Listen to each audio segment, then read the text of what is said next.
Hello guys, welcome to new blog. এটা আমার আজকের ভিডিও। তোমরা দেখতে পাচ্ছ আমি পোলট্রি ফার্মে কাজ করতে করতে একদম নিজে ক্লান্ত হয়ে গেছি বন্ধু। মানে সকাল থেকে পোলট্রি ফার্মে ঢুকছি যে এখনও বাড়িতে পারি নাই। মোটামুটি এখন 10টা বাজে। আর বাইরে দেখতে পাচ্ছ তোমরা রৌদ্র দেখো, বাইরে বাইরে প্রচণ্ড রৌদ্র। এদিকে দেখতে পাচ্ছ বাইরে যে রৌদ্র উঠছে আর কি। আমি পোলট্রি ফার্ম থেকে বেরোনোর সময় পাইতেছি না। পাখিগুলো এখনও যেহেতু ছোটো আছে, তাও মনে করো কাজটা কম আর কি। তাও এখনই বিরতির সময় পাই না। মনে করো 2-4 দিন যাওয়ার পর যখন মুরগিগুলো একটু বড় হবে, বড় হওয়ার পর যদি এইরকম ওয়েদার থাকে, 38 থেকে 40 ডিগ্রি যখন ওয়েদার থাকবে, তখন আমি মুরগিগুলোকে কীভাবে রাখবো? আমার এই লুটটা এমনি খুব লসে যাচ্ছে। এই লুটটায় আমার মোটামুটি যখন আমরা পাখিরা যেদিনকার ঢুকছে আর কি, ঢোকার পর তোমরা বিশ্বাস করো, ঢোকার পরেই আমার যেদিনকার ঢুকছে ঢুকে মোটামুটি আমি পিছনে আমার একটা ফার্ম দেখতে পাচ্ছি। আমি ওই ফার্মটা যখন কাজ করতেছি, ওই ফার্মটা কাজ করার সময় এই ঘরে ইঁদুর, মানে জঙ্গলি ইঁদুর যেগুলোকে বলে, যেগুলো জঙ্গলে থাকে আর কি, ওই রকম ইঁদুর আসে। ওই জায়গা থেকে ইঁদুর আইসে বোর্ডিংয়ে ঢুকে প্রায় 300 মুরগি মাইরে দিছে। 300 মুরগি মারা যাওয়ার পর আমার তো মাথা এমনি খারাপ হয়ে গেছে আর কি। খারাপ হইলে আমার কিছু করার যেহেতু কিছু নাই আমার।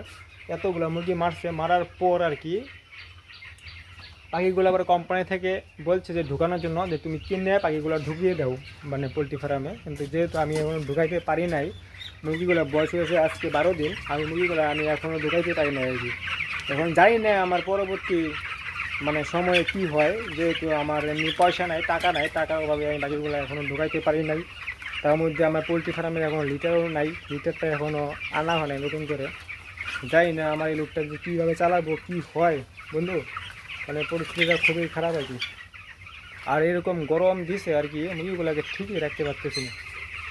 তুমি দেখতে পাচ্ছ মুরগিগুলো এক সাইডে চাইপে গেছে সবগুলো। মাত্র ফ্যানটা অল্প দিয়েছিলাম তো, তার জন্য মুরগিগুলো সবগুলো এক সাইডে চাইপে গেছে। আর গরমের কারণে মুরগিগুলার দানাটা খুব কম খেতেছে। মানে এত গরম, জলটাও কম খায়, দানাটাও কম খেতেছে। মুরগিগুলো সেরকম মানে গ্রোথ নাই আর কি গরমের তুলনায়। যে গরম আর কি, গরমের জন্য গ্রোথটা কম।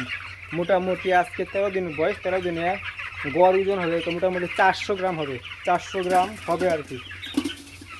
এখন তো ছোটো আছে, তার জন্য এই ওজনটা আছে।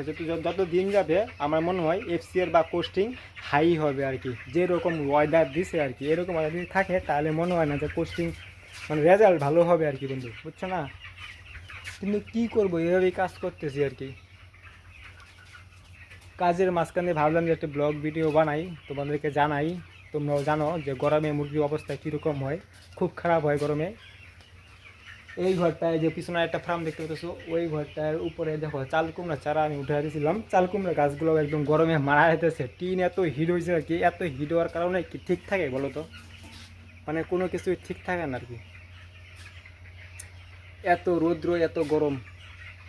ও রাজ, রাজ, রাজ,